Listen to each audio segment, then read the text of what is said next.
Wow, hallelujah. Glory to God in the highest. Hallelujah. Praises, glory, honor to our gracious God Almighty.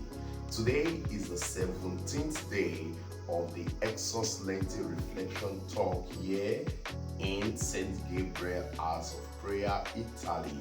Brethren in the Lord, you are welcome once more, and we give glory to God Almighty for sustaining us to see the 17th day. We have just 23 days left to go, if I'm not making yes, if I'm not making mistake. Glory to God. Our topic today we'll be looking at is blasphemy and idol talk. Let's bow our heads as we pray.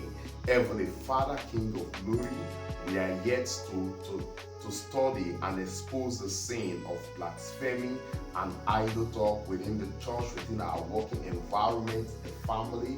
We ask that you give us the grace in your infinite mercies to live above blasphemy, above idol talk, idol associations, in the name of Jesus. Glory be to God. We believe this word will bring positive impact in our lives, in our thought process, in our actions, in the name of Jesus. Thank you, Heavenly Father, for prayer answers. For in Jesus' mighty name we pray. In all thanksgiving and celebration, we reign in our midst. In Jesus' name, amen. Hallelujah. Glory be to God once more. Our main emphasis today, the main emphasis scriptures today is from the book of Matthew chapter 12, verse 31 also to 31, and James chapter 3, verses 1 to the end. But because of time, I will try as much as possible to see if I can be able to do what? To cut it down quickly, two of them simultaneously. Matthew 12, 31 and 32 says, "And so I tell you, every kind of sin and slander can be forgiven, but blasphemy against the Spirit will not be forgiven, either in this age or in the age to come." Hallelujah. Either in this age or in the age to come. Remember, we have done something of this kind the second day of our Lenten reflection, so we will not be emphasizing on the part of the Holy Spirit. I encourage you to scroll back to any of our Esocs channels. You will see there a lot of teachers have done well on this topic. Hallelujah. James chapter 3, 1 to 10 summarize: the tongue is a small part of the body, but it makes great boast, pride, arrogance. With the tongue we praise our Lord, our Father, and with it also we curse human beings who have been made in God's likeness, who have been made in God's image. This stuff ought not to be so. Like as I said always in my teaching, beloved in the Lord, today is the 17th day of our Esocs Lenten Reflection. God Almighty, the Lord is calling on us to learn how to examine our words that proceeds out of our mouth. The Bible says, out of the abundance of the heart, the mouth speaketh. Out of the abundance of the mouth, the heart, the mouth what speaketh. Hallelujah. Like as I said in the other video, guide your heart with all diligence. It is very important. Many believers pay a lot of attention to visible sins that they are seeing everywhere, but they have forgotten that the tongue can also lead a person into serious spiritual danger, into spiritual condemnation, into every kind of stuff that can lead you to death. It says, by your word they shall be justified, by your word they shall be condemned. Now, blasphemy and idol talk are sins of the mouth, and they thereafter dishonor God and damage our soul, and also create disunity in the body of Christ, create disunity in the family, create disunity in every gathering of people. When we talk from one place, we take it to another place, you discuss A and take A to B, take B to C. This is an idol talk pattern. But let's see what is the definition of what blasphemy. Blasphemy is speaking irrelevant about God and the Holy Spirit, sacred things, or using God's name carelessly or disrespectfully. For example, a lot of us mock the sacred things of God, speaking evil about the works of the Holy Spirit, using God's name in joke, in anger, in insult, and attributing God's work to evil, diminishing the power of God in our life, in the church of God, in the manifestations of others. Jesus warned us strongly in Matthew chapter 12 verse 31 that blaspheming against the Holy Spirit is a sin, and we should avoid it because it is a very, very offensive sin before God. Hallelujah. This also shows that most spiritual matters are more to very, very what? Reverence. Hallelujah. Now, what is an idle talk? An idle talk refers to careless, meaningless, harmful, destructive words spoken without wisdom and responsibility. Yes, remember what the Bible says in Matthew chapter 12 verse 36. Everyone will have to give accounts to the day of judgment for every empty word they have spoken. So whenever you are speaking, remember in your mind that you will give account of whatever you are saying. Words are powerful. Words are powerful. For example, when we use our words to assassinate people's character, when we use our words to condemn people, when we use our words to blaspheme people, when we use our words to correct people wrongly, these things can either destroy reputations and reduce people powers of motivation. What does James say on this particular idea of idle talk? James in the scripture described the tongue as a small fire capable of causing burning great forests. Yes, may our tongue not be used to destroy. May our tongue not be used to destroy what God has given us to do. Hallelujah. Examples of idle talks are as follow.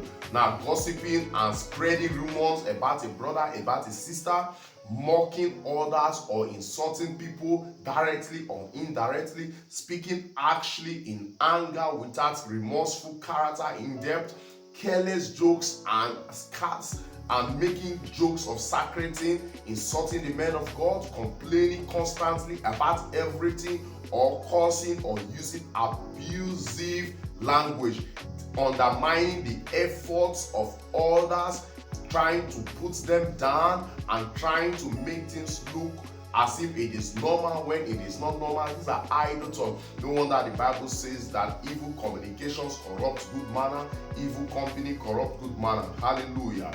The root of blasphemy and idle talk is all about from the heart. Blasphemy and careless speech often come from the danger of spiritual problems, such as one, a careless heart, a heart that is not well guided. An heart or a heart that is not well guided. Matthew chapter 12 verse 34 says, "For out of the abundance of the heart the mouth speak." What are you storing in your heart? Whatever you store in your heart is what definitely will be coming out. It may come out in subtle form, it may come out rashly, it may come out gently. So it depends on you what you are storing in your heart. Hallelujah. Now, what fills the heart will eventually come out through our word, through our action, and through our relationship with others. Now, when we lack spiritual discipline, you see we make idle talks, we speak roughly, wrongly, and the rest. When believers fall into this element, you see they speak wrong thing. James chapter 3 verse 8 says, "No human being can tame the tongue. It is restless evil, full of deadly poison." May our tongues, our mouth, our actions not be filled with deadly poisons in Jesus' name. Now let's look further. Why Christians must avoid idolatry, speech, and practice. No speaking the wrong word. Yes, God has commanded his people to avoid every form of idolatry, whether in action, in speech, in relationship. God has told us we should avoid it. Exodus chapter 20 verse 3, he stated it clearly, say, "You shall have no other gods before me." Our God is a jealous God. He does not want us to have any idols in thought, in action before him. Idolatry does not only mean worshiping carved image or physical image. It can also mean placing anything above God in our heart. When we speak wrongly, we are placing those words above God in our heart. Now, when believers joke carelessly about sacred things, it is an idolatry heart. When believers praise worldly idols more than the praise they are supposed to be attributing to God, it is an idol practice. So we are supposed to avoid such things. Now, we must purify our heart, we must purify our mind, we must purify our soul. Hallelujah. James chapter 3 verse 10 made it clear.